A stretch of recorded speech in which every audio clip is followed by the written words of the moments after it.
high-level Pakistani delegation led by former FM Bilawal-Bhutto Zardari arrived in Washington after engaging UN officials in New York. The visit is part of Pakistan's diplomatic campaign to counter India's narrative following recent cross-border tensions. Appeal to the international community to assist us in our pursuit for peace.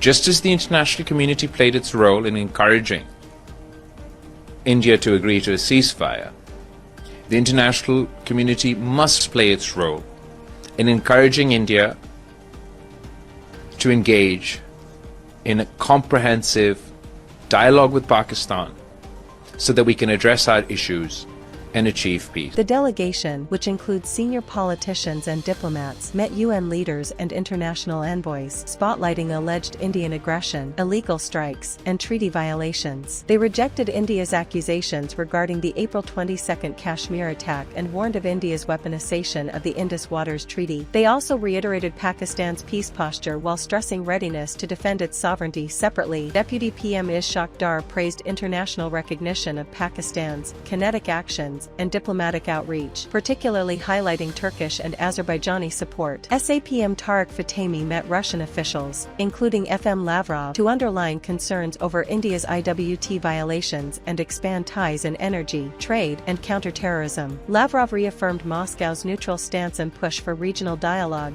In economic news, the Pakistan Stock Exchange surged by 1,300 points, buoyed by optimism around the budget and an $800 million fiscal package from the Asian Development Bank. Analysts cited attractive valuations, institutional buying, and expected economic stability as key drivers. Meanwhile, Pakistan advanced its digital assets strategy. PCC CEO Bilal bin Saqib met top U.S. officials to discuss Bitcoin integration and blockchain regulation. He's been tasked with implementing a FATF-compliant framework and launching national crypto mining.